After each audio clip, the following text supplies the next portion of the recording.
Hello viewers, आज की class में हम पढ़ेंगे time and distance. Problem solve करेंगे टाइम एंड डिस्टेंस से रिलेटेड प्रॉब्लम को। इसके पहले हम लोग कुछ बातें समझ लेते हैं। तो कुछ बातें क्या कि amount of work, direct and inverse variation हमने इसके पहले पढ़ा है। तो इससे रिलेटेड बातें कि amount of work done by a person varies directly with the time taken by him her to complete it। कोई अमाउंट ऑफ वर्क किसी पर्सन द्वारा जब किया जाता है तो time, amount of work and time वो डायरेक्टली वैरी करते हैं। इसको ध्यान में रखना होगा। सेकंड पॉइंट हमारा है number of persons performing a particular work varies inversely with the time taken by him. जब नंबर ऑफ पर्सन्स और टाइम टेकन उनके द्वारा जब हम लोग कैलकुलेट करते हैं, दोनों रिलेट होते हैं, तो वो इनवर्स वैरी करते हैं। जैसे पर्सन्स के नंबर जैसे ही हम इंक्रीज करेंगे तो टाइम हमारा डिक्रीज होना है, और नंबर ऑफ पर्सन्स हम डिक्रीज करेंगे तो टाइम इंक्रीज करना है। हम लोग थर्ड नंबर पॉइंट पर आते हैं। थर्ड नंबर पॉइंट हमारा कहता है कि speed of a moving body and distance travelled by it in a particular time vary directly with each other. हर टाइम अगर निश्चित हो तो speed of a moving body and distance जो है वो वैरी करेंगे डायरेक्टली। स्पीड हम इंक्रीज करते हैं तो डिस्टेंस भी हमारा इंक्रीज होता है, और स्पीड अगर हम डिक्रीज करेंगे तो डिस्टेंस हमारा डिक्रीज करेगा। ये डायरेक्टली वैरीज करेगा पर्टिकुलर टाइम में। हम लोग नेक्स्ट पॉइंट देखते हैं कि speed of a moving body and time taken to cover a particular distance vary inversely with each other. एक speed of a moving body और उसकी टाइम जो है कवर करने की पर्टिकुलर डिस्टेंस वो इन्वर्स करते हैं वैरी।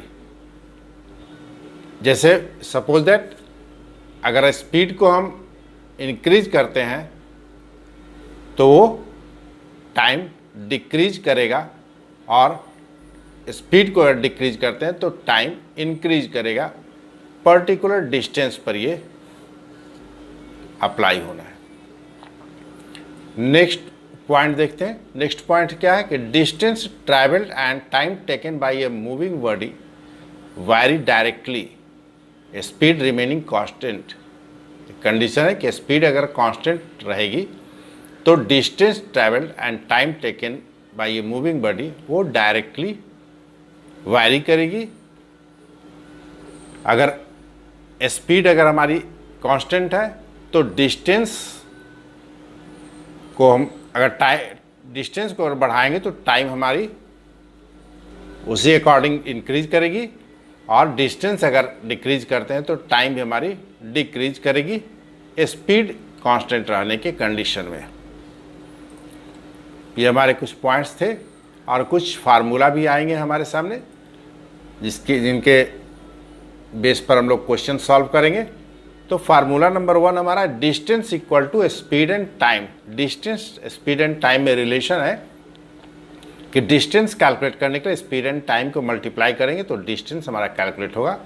उसी तरीके से हमारा स्पीड जब कैलकुलेट करना है तो डिस्टेंस डिवाइडेड बाय टाइम, ये स्पीड रह जाएगा लेफ्ट साइड में और टाइम को हम राइट साइड में ले जाएंगे, तो डिस्टेंस के साथ वो डिवाइड होना है। Speed equal to distance by time. And third formula हमारा आता है टाइम कैलकुलेट करने का, time equal to distance by speed. Time calculate करने के लिए डिस्टेंस को स्पीड से डिवाइड करते हैं तो टाइम हमारा आता है, और हम बढ़ते हैं क्वेश्चन सॉल्व करने की तरफ।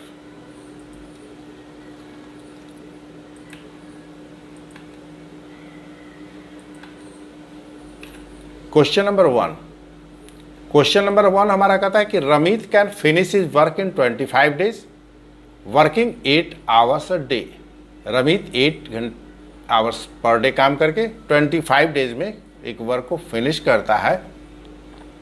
If he wants to finish the same work in 20 days, how many hours should he work in a day?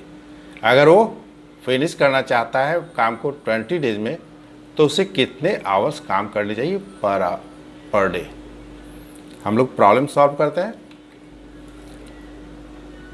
तो यहाँ हम देख रहे हैं कि 25 डेज में 8 आवर काम करके वो फिनिश कर रहा है, 20 डेज में करना चाह रहा है।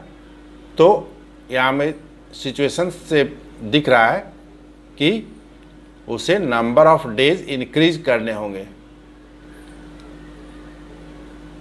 नंबर ऑफ आवर्स इंक्रीज करने होंगे, जो कि क्वेश्चन में कितने घंटे वो काम करता है। तो डेज 25 डेज 8 आवर काम करके वो फिनिश करता है, तो 20 डेज में कितने आवर्स काम करके वो फिनिश करेगा। ये इन्वर्स वेरिएशन का हमारा क्वेश्चन है। तो इन्वर्स वेरिएशन में क्या होता है, एक्स वाई कांस्टेंट होते हैं। तो एक्स वाई कांस्टेंट है, तो x y 25 multiplied by 8 equal to 20 multiplied by x हम लोगों ने डाला। एक्स की वैल्यू निकालते हैं, x equal to 8 multiplied by 25, left side में है, 20 को लेफ्ट साइड में जब ले जाते हैं तो डिवाइड हो जा रहा है। एक्स इक्वल टू 200/20 यानी x equal to 10 hours. Therefore Ramit should work 10 hours per day to complete the work in 20 days. 20 days में कंप्लीट करने के लिए रमित को 10 आवर्स पर डे काम करने होंगे। हम लोग अब आते हैं सेकेंड नंबर क्वेश्चन पर। सेकेंड नंबर क्वेश्चन हमारा कहता है कि Udit can complete his work in 10 days. Udit एक काम को 10 डेज में कंप्लीट करता है। What amount of work will be completed in 8 days. वो 8 डेज में पूरे काम का कितना पार्ट वो कंप्लीट कर पाएगा। प्रॉब्लम सॉल्व करते हैं। Number of days 10 days and 1 work, whole work को करता है 1 वर्क। तो 8 डेज में how many work can he do, वो एक्स हम लोग सपोज करते हैं। ये हमारा क्वेश्चन है डायरेक्ट वेरिएशन का। तो डायरेक्ट वेरिएशन में 10/1 x by y equal to क्या आता है, तो 10/1 इक्वल टू 8/x। तो x की वैल्यू निकालता हूँ, तो x equal to 8/10 equal to x equal to 4/5 यानी वो 4/5 वर्क ही 8 डेज में कर पाएगा उदित। यह हमारा आंसर है क्वेश्चन नंबर सेकंड का कि Udit can work 4/5 work in 8 days. Number 3 question हम लोग देखते हैं। नंबर 3 क्वेश्चन हमारा कहता है कि 20 men can build a wall in 9 days. 20 men एक वॉल को 9 डेज में बना सकते हैं। तो how long would it take to 12 men to build the same wall. Same wall बनाने के लिए उन्हें कितना टाइम लगेगा 12 men को, 12 men को। तो हम लोग देखते हैं कि days of men, days of number 9 and number of men 20। तो यहाँ क्या है कि ये इन्वर्स वेरिएशन का है। नंबर ऑफ पर्सन बढ़ाते हैं तो डेज डिक्रीज करेगा और नंबर ऑफ men डिक्रीज करेंगे तो नंबर ऑफ डेज इंक्रीज करेगा। तो इन्वर्स वेरिएशन में हम लोग लिखते हैं 9 × 20 इक्वल टू 12 × x, और x की वैल्यू जब निकालते हैं तो 9 multiplied by 20/12 x equal to 15। Therefore 12 men can build the same wall in 15 days. ये हमारा आंसर होगा।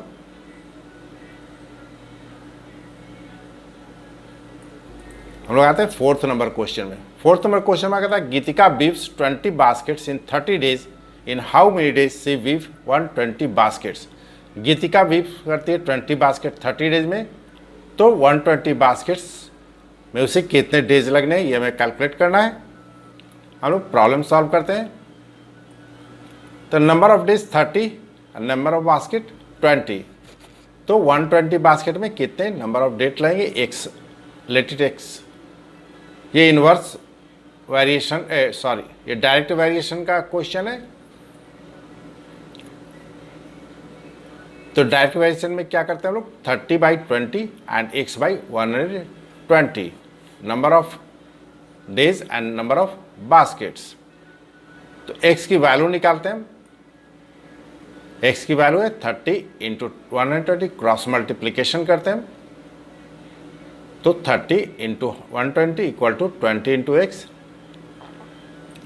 एक्स की वैल्यू फिर निकालते हैं, एक्स लेफ्ट साइड में रहने देते हैं और 20 को राइट साइड में जब ले जाते हैं तो 20 डिवाइड होती है 30 इंटू 120/20।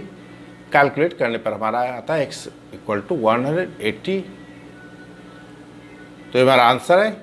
देयरफॉर गीतिका बीव्स 120 बास्केट्स इन 180 डेज।